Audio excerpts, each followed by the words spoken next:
Hello, and welcome back to Cozy with Chelsea. I am Chelsea, your host, and I really wanted to talk about summer and how to stay cozy even if you live in a sweltering hellscape like I do. So, and maybe you live somewhere that is not sweltering, and if that's the case, I am so happy for you. But I wanted to talk today about summer and, like I said, how to stay cozy, because if I can do it in 110 degrees, then I think you can too. I believe you can this year. We are in the desert and the temperatures are climbing. Right now, we're in the hundreds. So it's summer, it's full-time summer. The activities change as it gets hotter. That's just how it goes. We spend time doing certain things outdoors, and we spend time indoors with some nice modern air conditioning. Thank you to whoever invented AC. So next week is the summer solstice, which is June 20th. So wherever you're located, it's the summer solstice, unless of course you're in the southern hemisphere and then it's winter for you guys. But for anyone in the northern hemisphere, we are celebrating summer solstice, which is the longest day of the year. So it's the day that we have the most sun. It technically indicates the first day of summer. I did some research on this. The summer solstice occurs when one of the Earth's poles is tilted toward the sun at its most extreme angle. So this happens twice a year.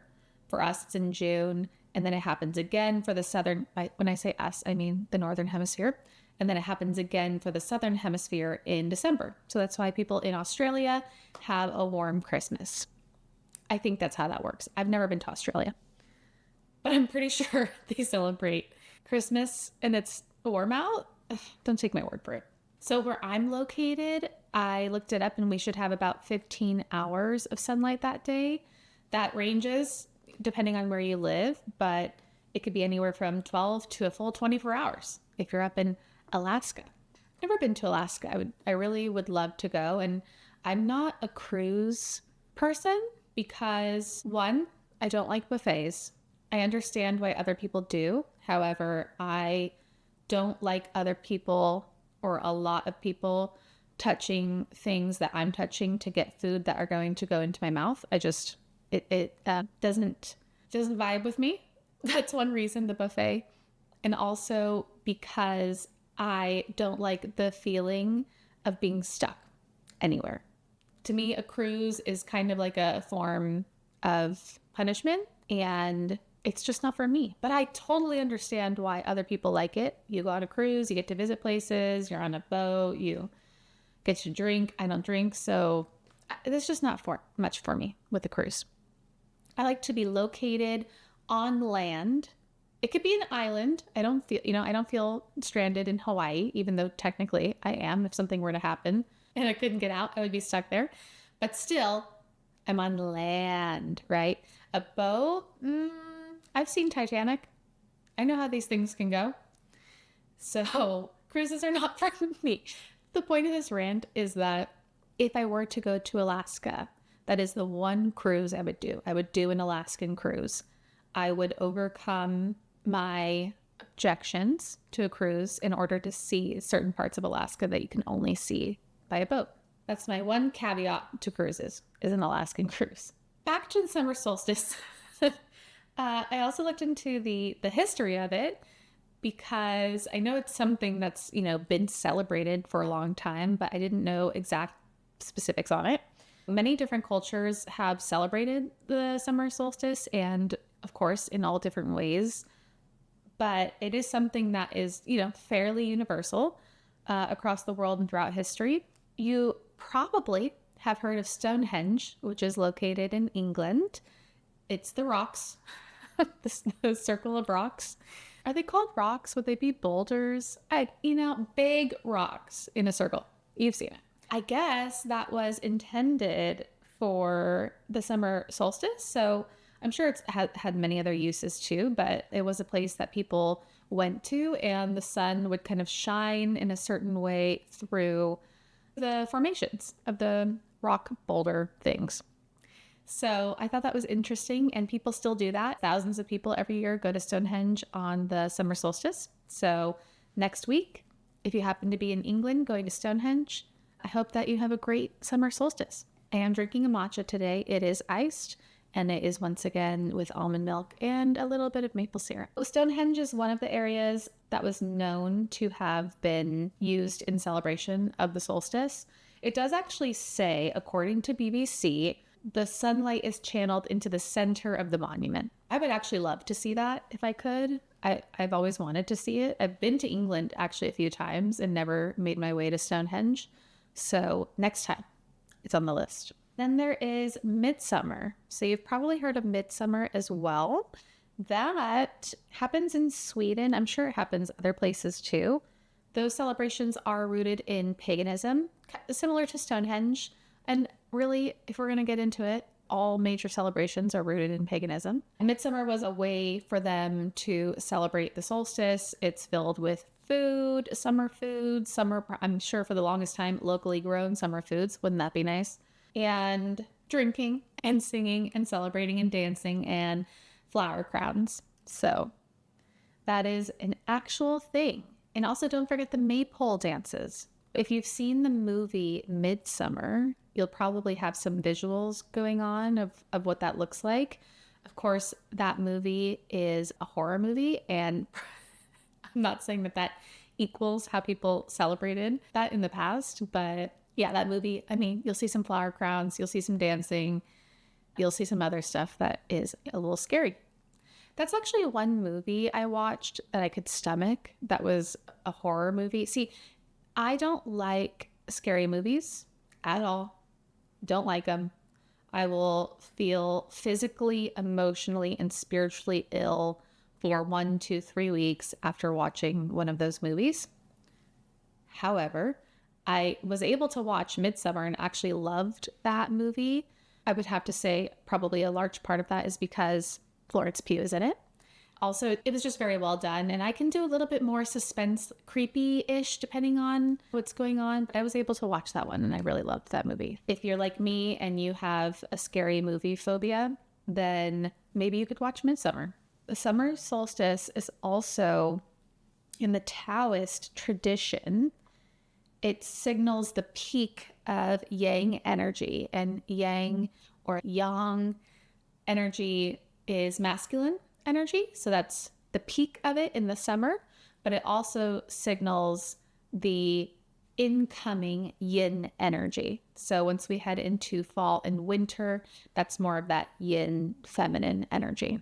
So this is peak masculine energy at the moment. If you're like me, you might be wondering how you could celebrate the summer solstice. I'm going to attempt to do that this year in whatever way that I can. I wanted to see kind of what people normally do and how they celebrate the solstice. So this was some basic Googling. It also was looking through some witchy Reddit threads and seeing what people do. And there were a lot of different ideas. I think there are some that are maybe a little bit more traditional, and then some that, got a little creative and just kind of want to have a summery celebration going on. The first one, which I already mentioned, which was part of the Midsummer Festival, is to make a flower crown. I'm really interested in this option. I went to a Renaissance fair and wore a flower crown. And if you have never worn a flower crown, I would highly recommend it because you're going to feel like a fairy. You're going to feel majestic and beautiful. And in this case, very summery. So go out there and get some flowers or pick some flowers. That's even better if you can pick some local flowers and create a crown out of it. It's really not too difficult. You just need some wire. If you want to go old school and like bend a twig, all power to you. And tie that up, put some flowers on it, call it a day.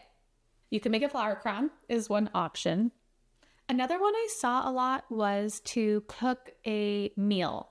So cooking a summery meal with local fresh produce would be the best way to do that. Unfortunately, here in the desert, we don't have too much local fresh produce, but we do. We actually have a few farms around. So maybe I'll hit them up and see what they have growing here in the 100-degree heat and try to make a summery meal out of it. I saw one on a Reddit thread that was a woman who was planning on using some tomatoes that she grew in her garden and making just like a homemade marinara sauce. You could just make some spaghetti and celebrate summer. I've actually never really used sun water before in my own practice, but I have used moon water. I actually have some sitting on my desk that I probably should rotate out now at this point. But I've never used sun water, which, by the way, if you're not familiar, you can just put water in a bottle in a mason jar, which is what I do, and put it out in the sun. And it imbues the energy of the sun into the water. So what you can use the sun water for, some people will actually just drink it, and they say that it has positive qualities on your energy, your overall well-being, your digestion. So you could simply drink it. You could also use it in your own rituals. You could put it in your bath. You could use it on your skin. It has some healing properties. You can use it also to cleanse and charge your crystals as well, which is what I use moon water for. But for the solstice, perhaps I'll try some sun water. Ooh, maybe I'll try to use sun water actually on the day of the solstice. Another great summer option would be to connect with the sun. And I think a very simple and easy way to do that is to watch the sunrise or the sunset. If it's been a minute since you've seen a sunrise or a sunset, get out there and see it, because it's a magical thing to experience, and it happens every day of our lives. Every day the sun rises and the sun sets, and you watch that and you're like, wow, oh, this happens, happens every day. And also thank God it happens, right? Or else we would cease to exist. I used to live in San Diego for a while, and I had a friend whose family lived near Sunset Cliffs, if you're familiar with the area. And the name describes the situation, which is you watch the sunset on cliffs overlooking the ocean. I mean, it doesn't get better than watching the sunset over the horizon on the ocean. Now I live near the mountains, so the mountains kind of obstruct the sunset where I'm at. The sunrise a little bit too, because I'm kind of surrounded by mountains on all sides, but the sunrise is a little bit easier to see.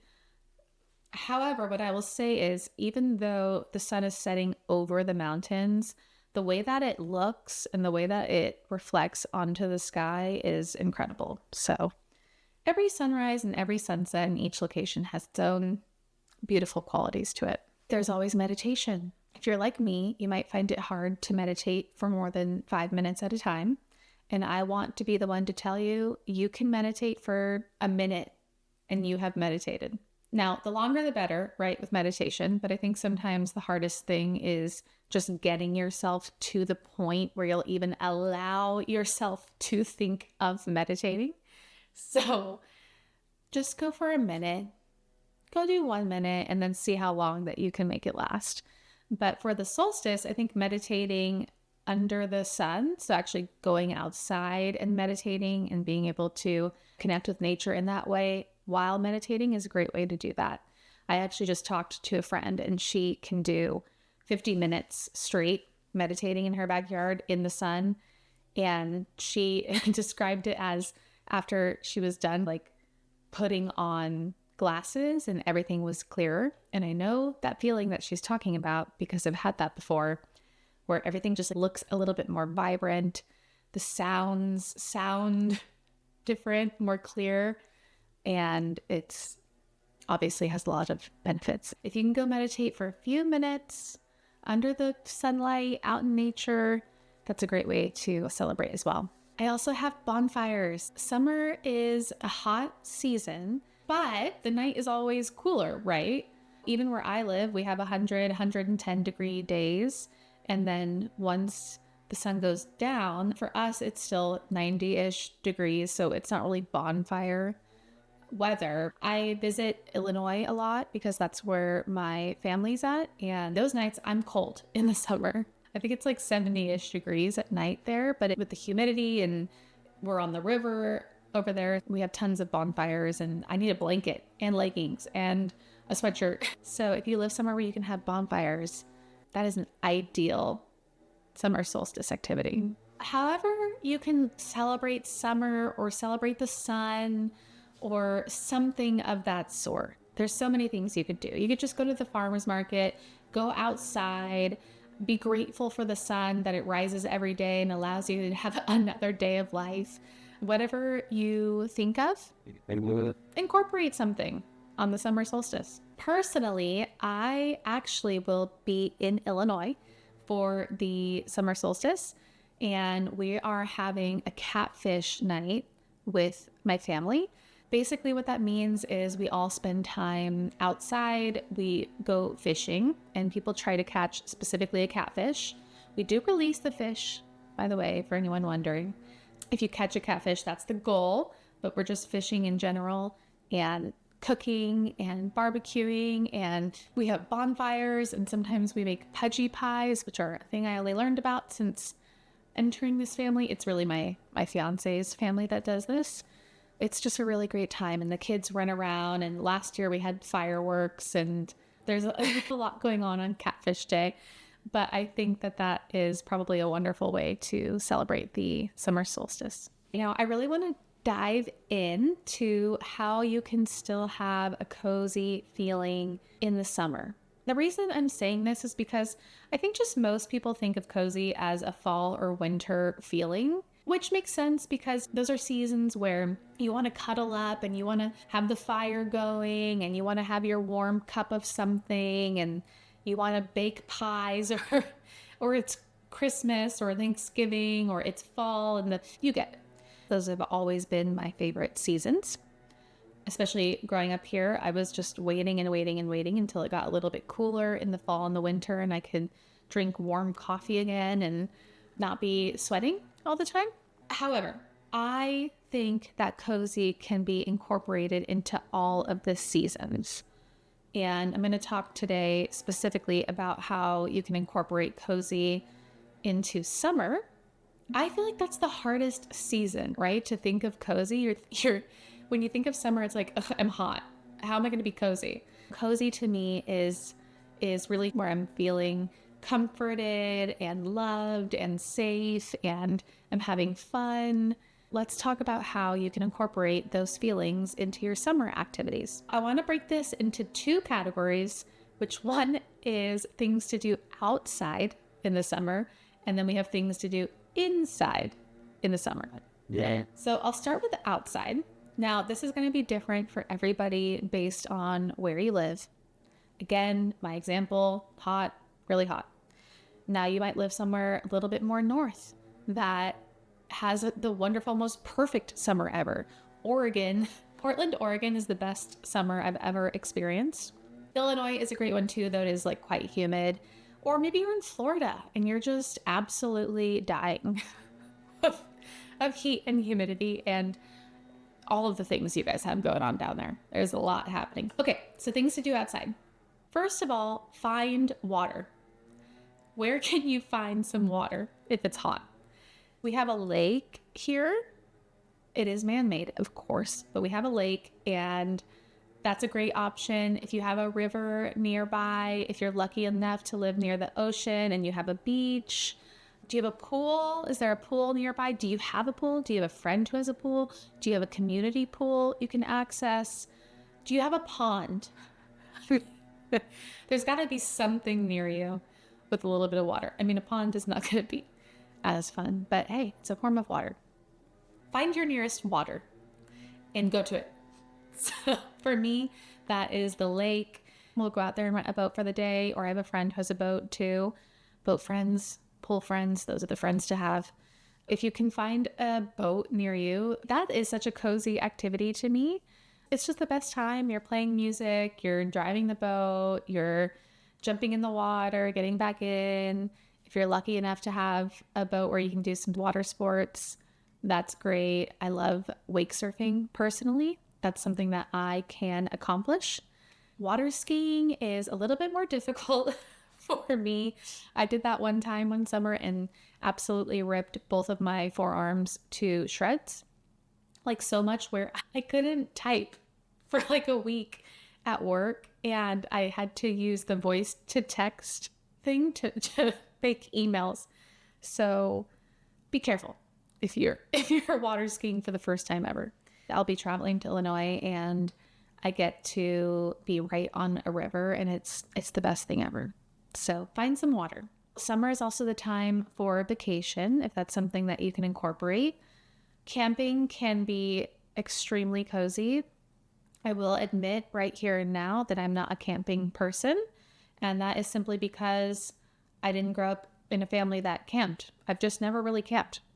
I'm open to it, and I'm marrying someone who is into camping and has camped before, and he has assured me of my concerns revolving camping, and which mostly just center around the bathroom and shower situation.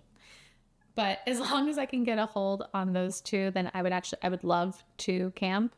I've never done it before, but I've heard it's cozy. So camping is an option that is available to most people, again, depending on where you live. It's also a super affordable option. Then there's just vacation. If you can afford to go somewhere for the summer, for a weekend, for a week, whatever that is, then do that. I lived in New York in the city. During the summer, we would go upstate and just rent like a little cabin in one of those small towns. And I loved it. Those were some of my favorite trips. We would just find water nearby, do some of that. We'd do some kayaking, have some fires, hang out. It was the best. Picnics. Need I say more? Go to a park and have a picnic outside. Have a cozy blanket. Bring a little basket. Whatever you want to do there with the picnic. You can have a little game going. You can bring a frisbee to throw around. A kite. When's the last time you flew a kite? Then there are the summer concerts. We actually have a local group here. They do musicals up in the mountains at night. And that is one of my favorite things to do here. If you have something like that where you live, if they have an outdoor summer concert or show or musical or something, look into what is available around you. Those are the best when you can lay on the grass during the day, at night. I find that incredibly cozy. The last one that I have that you could do outside that's very cozy is stargazing. So again, summer is a great time because usually you're comfortable outside at night temperature-wise to allow for stargazing. My fiance and I, his name's Phil, so I'm just going to call him Phil, but Phil and I all the time during the summer will go out and just sit on the couch in the backyard and look up at the stars, and we use like an app to see what we're looking at. It's really peaceful and it's really great. If you can find a really good stargazing spot, we do live in a place that has a lot of light pollution, so it's not like we can see too much, but we went to Sedona recently and did a lot of stargazing there. If you can find a spot that is conducive to stargazing and doesn't have so much of this light pollution, then go drive out there and have a night where you can do that. Okay, now we have inside. How to be cozy inside. Again, if you're living somewhere that's pretty hot, you might be seeking shelter and refuge in an air-conditioned situation. If you can't get outside, if it's just too gross, if it's hot, if it's humid, stay inside. There is so much that you can do inside. These are basically the same activities as winter, right? Because if it's too cold, you're staying inside also. For the summer, there's plenty we can do inside that feels cozy. I have a few suggestions, of course. The first one I have is reading. Duh, right? That is something you could do inside, although I'm just thinking now that you can do that outside too. But reading, get a summer read. I mean, it's a whole category, summer reads. What's the last summer read I read? The last summer read I read was, I think, what's that? Sally Rooney, or no, it wasn't Sally Rooney. It was a novel by Emily Henry, but I can't remember the exact book that it was. Oh, I read I read People We Meet on Vacation in the summer. I did also read Book Lovers in the summer too, but there's a great option for a summer read, just any book by Emily Henry. And then also what you can do inside are games, right? So board games are a great option to stay cozy during the summer.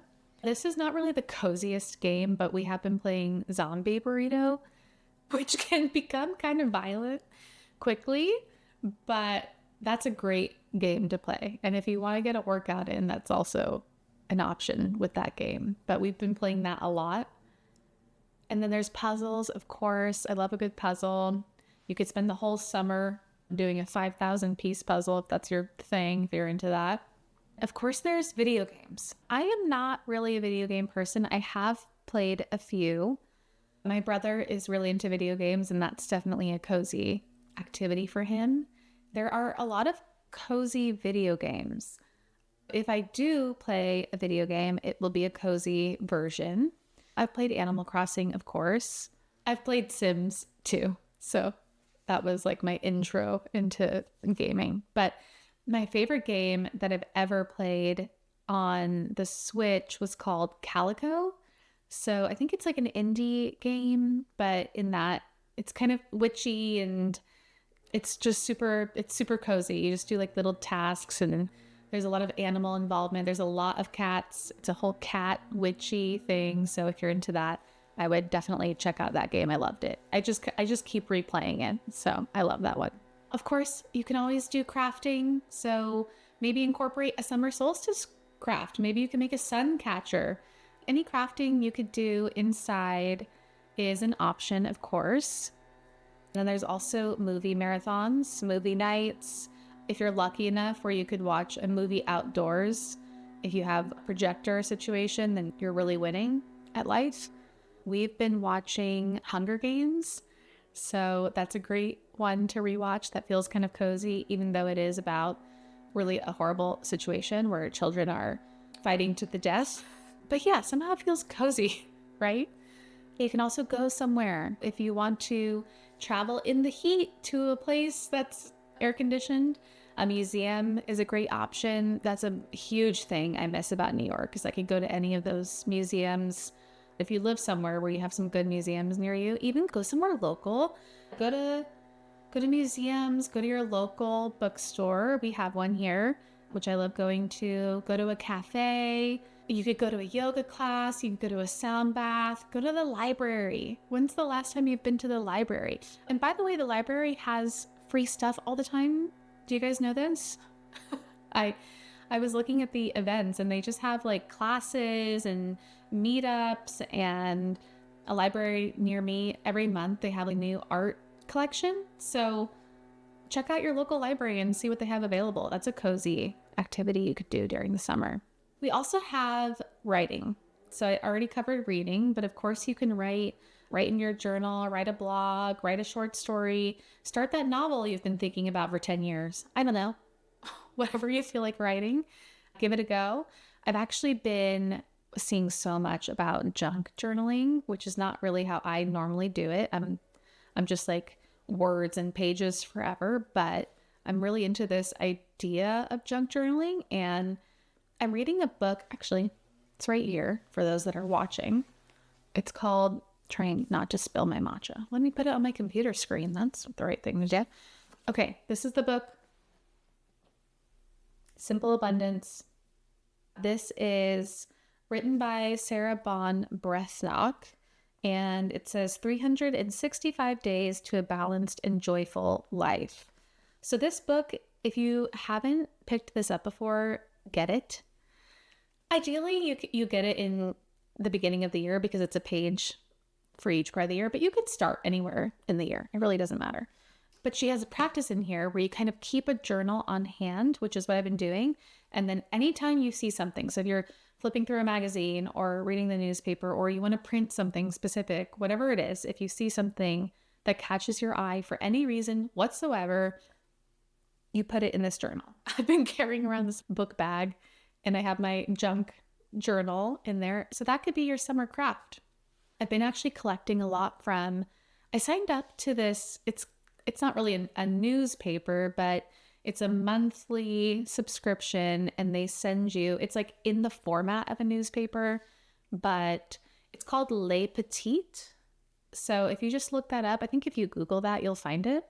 I think I pay like $9 a month or something because I've always wanted a newspaper subscription, but I don't like reading the news.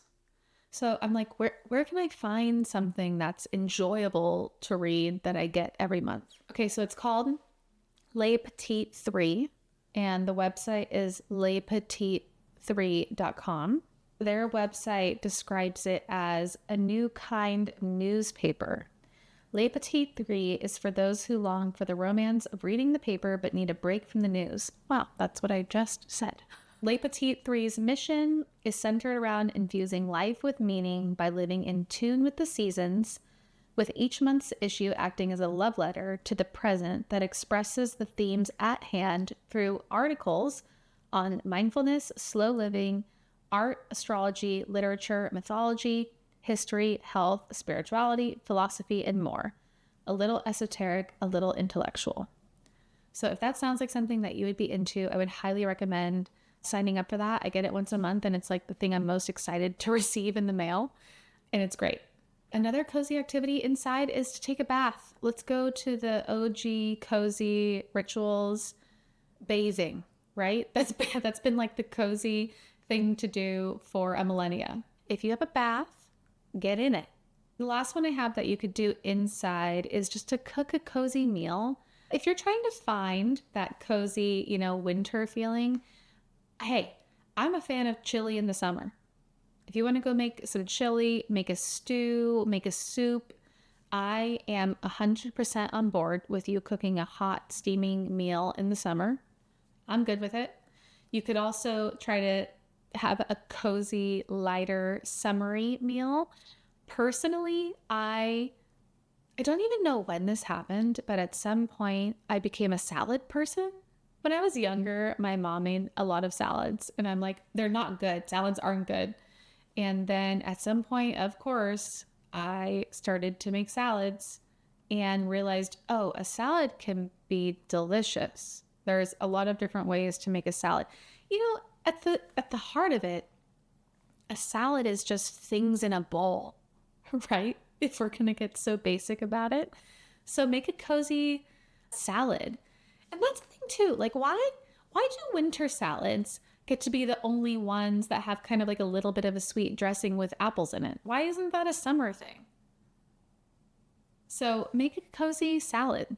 I'm going to do that. I'm actually making a salad this weekend for Father's Day. I actually came up with this on my own, which is shocking. I'm doing arugula, red onion or shallot, a bunch of mangoes, avocado, and then I think I'm going to do sunflower seeds, and then just like a basic olive oil and lemon dressing. Look for like local produce. What can you incorporate and make a cozy summer salad somehow? So if you are looking for some cozy this summer, then hopefully some of those suggestions are helpful, or maybe they're just a starting place. Maybe that will inspire you to figure out whatever it is that makes you feel cozy in the summer. I'm going to incorporate a bunch this week now that I talked about it. Okay, so what's making me cozy this week? I always like to end with that. I have one, which is a YouTube video that I stumbled across the other day. It's called Radical Neighboring, and the channel is called Campfire Stories. It's about a man named Adam Wilson. You should watch the whole video, but the idea is that he basically gives away food for free. He owns a farm. I think it's in upstate New York. His whole thing is that he believes in this like gifting culture, especially directly in his local community. So he just grows produce and has a farm and has animals, and he gives it all away for free to his neighbors and his community. I watched it and was crying because it was just so nice to see someone doing something and not expecting anything in return, and giving so abundantly and so freely. So that made me feel cozy this week and inspired me to think about, okay, what could I do in my local community where I could just to give? And it's sad because I've never really thought that way before, but I started thinking about just giving a little gift to my neighbors. I actually, now that I'm thinking about it, we have a lemon tree and I do give away, I pluck the lemons and then I put them in a box and say free lemons. Because, I mean, that tree produces like 500 lemons. So I'm not going to eat them all. And I would love for everyone to take a lemon. So maybe I can start incorporating something like that throughout the year. Something that I make or grow or whatever it is that I can give away to those who would want to receive it. Think about what you could do in your own community and give away just to give away, just to give. Well, that's what's making me feel cozy this week. And that's all I have for you guys for this episode. So I just want to say thank you for listening. I am extremely grateful. And if you could leave a review on the podcast, or if you're watching this on YouTube, if you can give it a like and subscribe, I will be releasing a lot of cozy content. We're really just talking about anything that nourishes your mind, body, and soul. So thank you so much for listening. I'm also going to link my Substack blog. So if you could check that out, and if you like it, you can subscribe to that as well. I'll put all of this in the show notes. I hope you guys have a cozy summer and a cozy summer solstice. All right. Bye, everyone.